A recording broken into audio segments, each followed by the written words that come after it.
Guys, Steve with Podium 1 Racing here today in the studio with Chandler, and we want to show you guys the Moza GS wheel. Now, by now you've probably seen plenty of videos of this out on the internet, but we wanted to go ahead and get our own review in on it.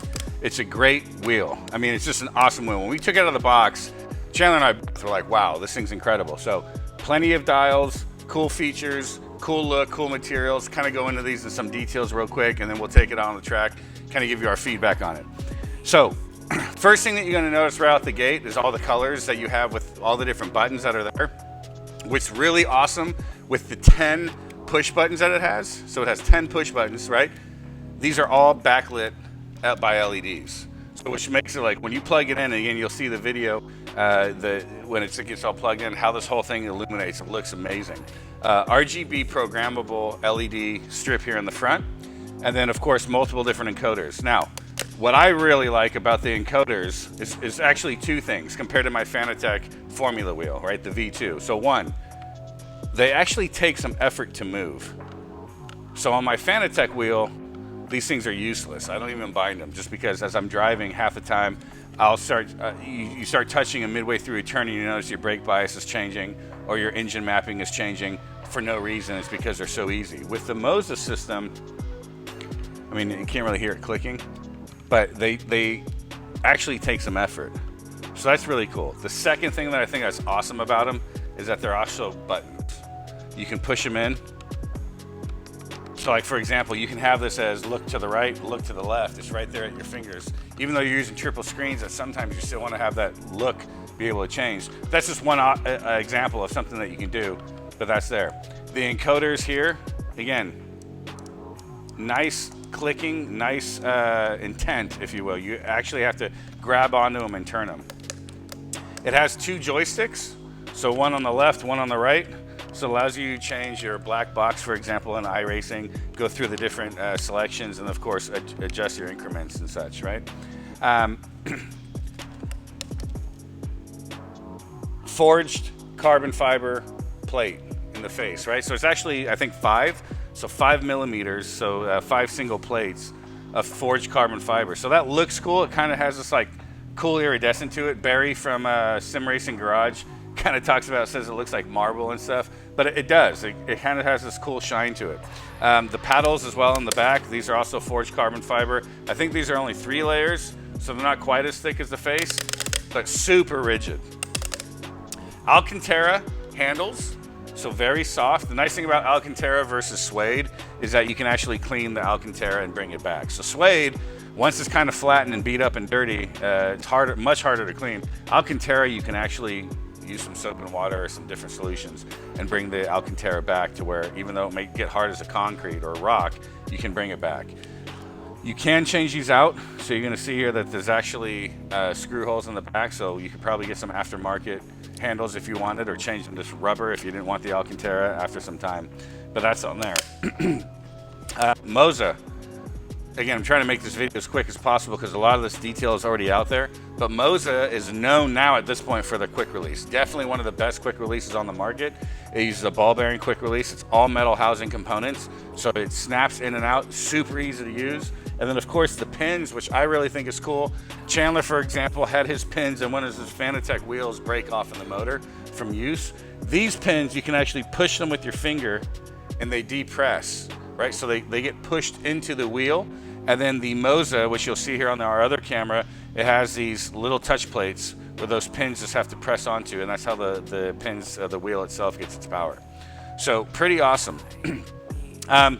It's not too heavy. It is plastic here in the back, so there's not a lot of metal besides, again, you have the carbon fiber, you have some metal on the quick release, but the plastic injection molding back. So it's not terrible. Of course, once it's mounted, it doesn't much matter. So that's kind of the quick overview of it. I think that if we want to quickly get into some negatives, if you will, about it is, I mean, they're so loud. The pedals, and again, not unique by us by any means. Everybody's kind of said this out on the internet. The paddles, excuse me, are very loud. They snap a lot. Now, Moza does provide some little inserts that you can swap out here in the back, some rubber dampers, if you will, where you can install those and it does make it quieter. So for here, we just took it out of the box. We wanted to make it stock so you can understand it. kind of get an idea how loud it is. Now, when you're wearing a headset, what does it matter? You're not even hearing it, except, of course, if you're married, have a girlfriend, or you're living with your parents or whatever, and you're in a community space and people can hear it clicking all the time. Outside of that, it's really not going to be an issue, but it is something that's there. I think the last strange thing to me about this wheel is that this joystick, right, it works as like an up and down, left, right joystick, although it moves in all directions. It's kind of like a mouse joystick like you would see on the Fanatec wheel. So it doesn't really work like a mouse. It doesn't have like a 360 degree of range. It's more left, right, up, down, if you will. But again, it's how they made it now. We'll see how things go. So I'm going to get it plugged in. Super easy. You can see I just snap it on. It has this really cool LED light up display, this kind of little dancing show that it does. And then we'll take it out for a spin. Now, again, like I said, I'm currently using on my rig the Fanatec Formula V2. This is very similar. It's a little bigger, but it has the same general idea of a wheel that I like. I prefer not to have a big round wheel for most of the things that I do. And this wheel feels really awesome in the hands. The Alcantara, super soft and comfortable. Feels really great. Sorry for my throat here. The buttons, you know, the strange thing to me is like when you watch the people online and they talk about it, the buttons, they're very soft. They don't have like this giant click that goes onto them, right? They don't have, there's not a lot of tactical feedback is what people say. But for me, I think they're awesome. They're very soft. They don't make a lot of noise. It's kind of strange that all of a sudden you move to the paddles and they're these loud click. But I guess I should say all in all, this wheel to me is awesome. Chandler and I kind of decided we're gonna offer the Moza suite of wheels and pedals and motors as really one of our main, just because of how great that product is.